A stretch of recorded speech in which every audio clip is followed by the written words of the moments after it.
kaka de no nse drama mfoso ane akaya no koya ko share committee omotena se recommendation mo ye menim se betimi me Facebook for no beche that recommendation kaka committee no wo mo ye nyina na anyway that was June was it June 2021 kaka de no 2021 it was in the year 2021 anyway but anyway what now call say unze esi Ejura de say ye call akwa story bia na akwa tension disturbance story enya de a ema kroni di kura no ejina yie Saturday yenya information anopana na yetize Ejura police station ejadum 87.9 mebunu na omo Ejura no omo akwakoshi police station na yenya report no conflicting report we see say ntine wo say ya yentem ekohwe di esi ho ampa ekodu yen say John police station awo Ejura Ejura District Police Commando o masho nje say Ejura mu police station enu ya men chadom ohine na wo no na hwidie etimi esi police station kese e de amon nti say amonya divisional status first na nko mo shemampon ase but yesi sa kese ni nti amonya divisional status nti enu ho na old one no eye district police command say mampon be regional mampon say still mampon division but oboye Ashanti North yes Ashanti North region e ba sa ya na mo amusu so mo sha epijam mu kaka nti say Ejura be ye omo divisional status okay. But baby a mebunu no ko hye ne the district command they are more district command and more divisional command ye kwa o ma hyo police station ne dey see ade ye hu hwia yenye aje ebubu dan no na ye sifufo apart from police station no ye hu cars miense bi o a bako bullion van by belongs to the Ghana Police Service o mo hye no na Toyota Highlander bi so o mo say for the commanders a CID one so ye no na one other vehicle so ye no edu on so no motorbikes be 20 ni na ya hye na ye ho hwa yenye ye bo akọ magunu no omu fi okobuso omu de nti a omu ba ya ombe police station em say police statement nso by say ni na ni say nanu fiada ena police for efre abrantie bi a efre no Masawudu Shaibu 26 year old say obi abaye complain ana report say phone na abrantie ni use no stolen phone maame no onu ni phone na akwana akoto obi a wo use ojitu mu say wa to phone de ekura no but okay videos me ya start here you know Akoma FM 87. Where district are you ni ohona nti after incident no unsenti aye commander's office ohona o de omo sha association yetimi yo hudibi na hire omo MTTD office ahade omo shi bibia na main police station no so no eno nso be ba no nso hono enimu ono no hono omo sha asia omo kwashi we some of the cars na park ho ya hye mebunu na be hye no enti de omo kan say abrante na mpa police for friend no ojitu mu say awatofo enti e fiada na enu because no akwa atebubu oton odini maize ebuo enti oba be 10 pm ena okọ omukra omu say omu madam fubi be ware Saturday enti boys to na so we go police station bana ya friend say member throw me statement phone na me use no ampa okoye throw me statement one day no me so throw statement no wasan be fie abichi a de obeye complain ne ba na omo hu de omo ba okodu won unfortunately police for ni detainee no say anopa nipa na o si ewian phone o ba na omo hu the investigation beko enti anaju be 12 enu crowd according to police statement no be 12 na o ka se niyemye ne ya o ana wa sha se afi moja ne yi police station enti police for ni de omo se o na no ntempa no omo tamne de no ko Ejura hospital we say police station no ne Ejura government hospital no o driver in fan say be 5 minutes especially and aju sakura the traffic no enti omo de no ko omo se o ji ayaresa no de say be tuo na ofrim 2 say omo okono ko 10 pm enti 12 am and aju midnight and o ka say miemie enti by 2 am na che say ahomachi no na abranti efrim na ofrim no problem ni say we motorbike we police for there the omatiti we mabulu na ombeshi police station o motorbike say later ase no baba soldier for no buy na ombe disperse o say no o ma begu o mo say ndie say police station mu didi atuma ende omo tam moto na omo nso na ato ejanim soldier for na enti mu shi police station na ende mu nso mu moto na mo de ba ho yina no ende no nso be shibi enti motorbikes be 20 me kan ye no de soldier for na tutu because police station na enti na kan no nso ejade mo enti omo nso tutu bi right inside no kan ni mi na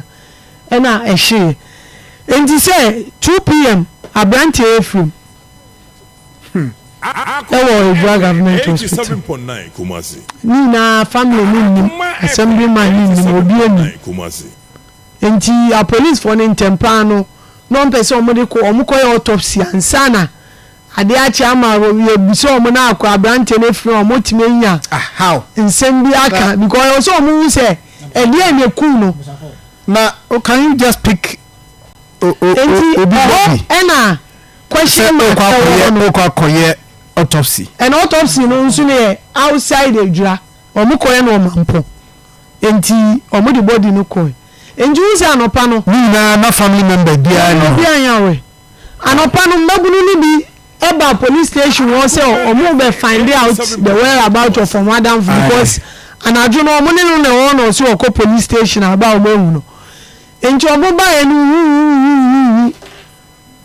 ena omu ti say abrantie no afrim because omu so omu ba no moja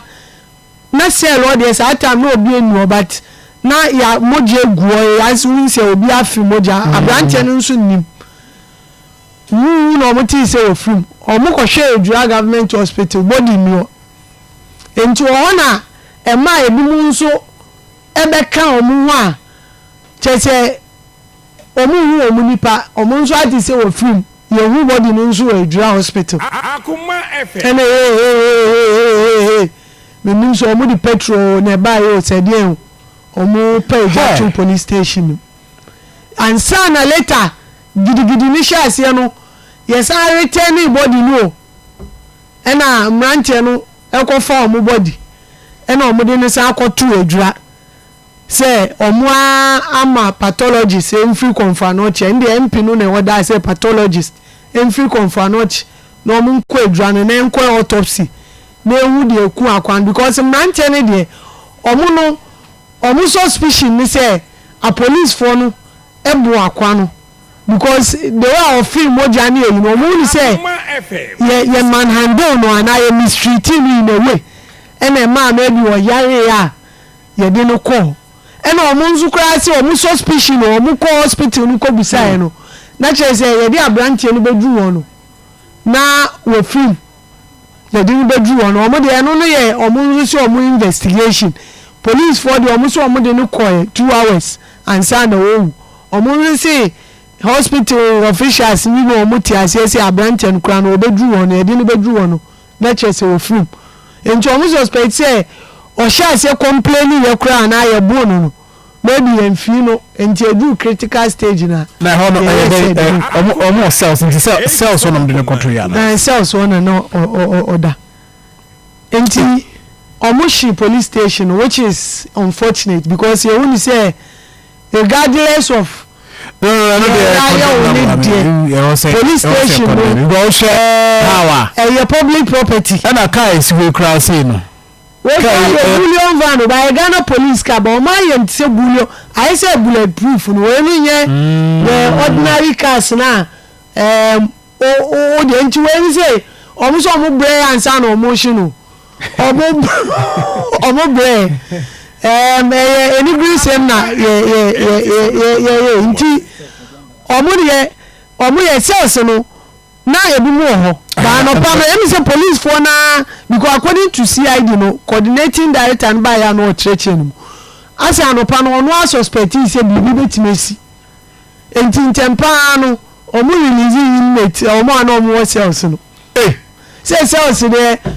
yan convict o amu release am so omu nye do mo na omu ye de so omu grant omu bail say ni san ye be ma bail say the later ye betima hwehwe wa san be chu bail ye betime de ama na say me da kura no ye mra mu kire say uku obi kura na say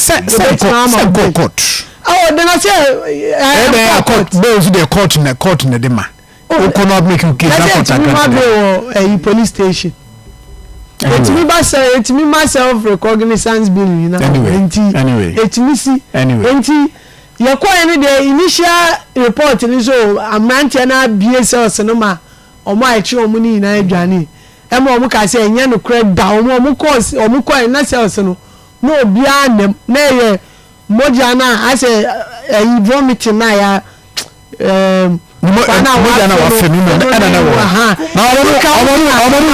access to cells so I'm calling no I fed say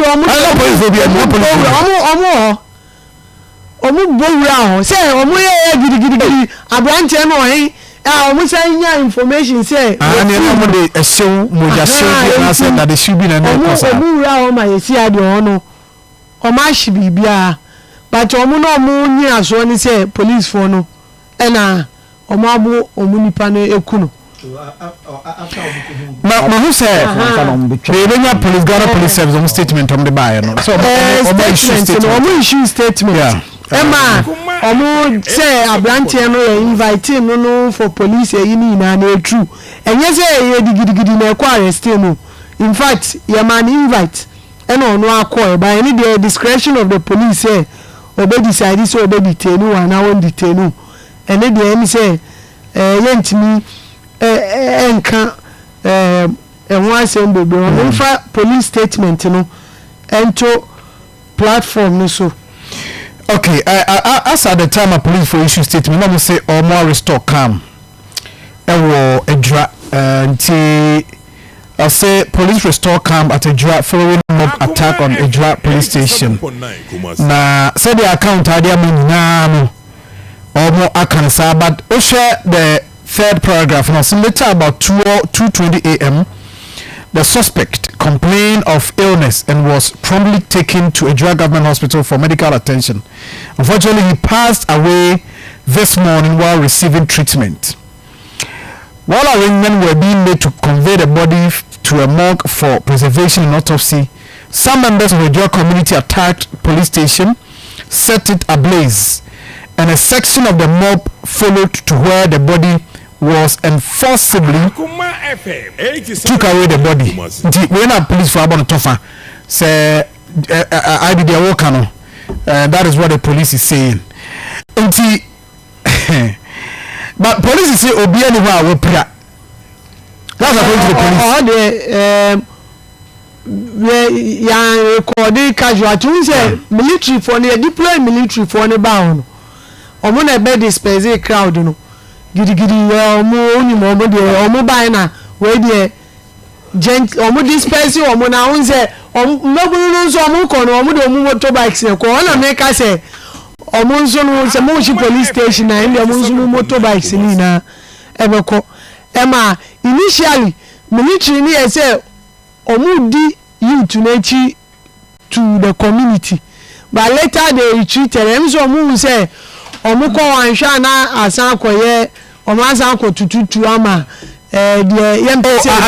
me enra na me compare the course you na me share kaka de no ze kaka de no almost set up committee omo betna assembly ho ha na omo your recommendations be na 10 nti obi a no obusa say na soldier for there be there ho based on the recommendation we share the point 7 of the recommendation I also recommend the development of a joint standard operative procedure SOP for military/police operations. So, nti mo I join your Facebook page, you know. Point 7. Just a time we are within the area. These are recommendations of Muka Mwasem. So we share, but I don't know. Who say area no police for Akoma FM. Also means say when volatile based on the scene no. It mean why say incident BBS say ya. You see a far body no. Who's a mistake on one? Would at least inform the assembly member? Who's a German or more assembly member now? Your friend honorable sees Tamimu or a young guy and or control over you to know. Who's on one in family? In fact, your free mono can say a relative. We involve you at the initial stages. Look at maybe time na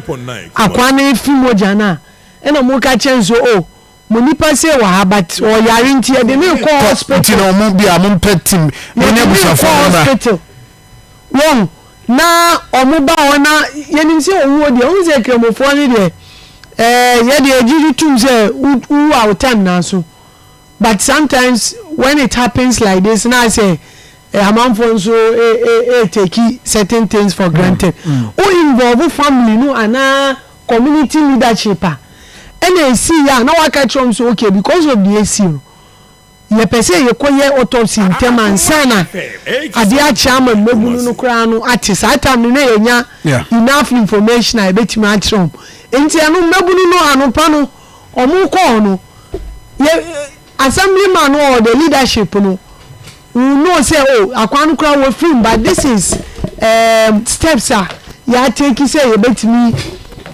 ama normal brass but one can't family member then what for body say oh call autopsy nipa no so no custody all konso omusi wan complain say nitie ne ya wan complain ni yem wan complain hwe and o call ya BBC film and we say yeah suspect but we live in a country we've seen incident of police brutality enti ema de bia no one try and clear all suspicion o manipa no de bia no omudwi enti no e call Saturday no omugu Ejura government hospital pathologist no obai obedu be 5 ebe conduct autopsy no report na e ba e kire no omusi akwa no peptic ulcer na enti the omo can show peptic ulcer na ye two things either say or ko anadwo no woni di enti he may have complained say oh niemie na ya woni di but maybe those complaints can be ignored you and I know possible and but family no reject autopsy omo say omo ba no at no point in his life any diagnosis or say into they don't have any records of him say or ulcer maybe a bit by say true or but family name but omo reject autopsy to time but at least me autopsy no e ma ho kwan ma enra no omutimi kosie abrantie na according to Islamic rights enti enra akra mu ye stakeholder engagement ohene no any MP no any leadership of the community ni mpenimfo amu be ewo mbia etenanse a meeting omo see they have to finalize things so because the omo can say the mabunu na ye no enye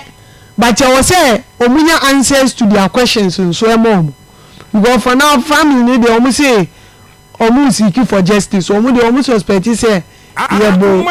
akwano anaye ni bibi na ema ofrim enti almost say whilst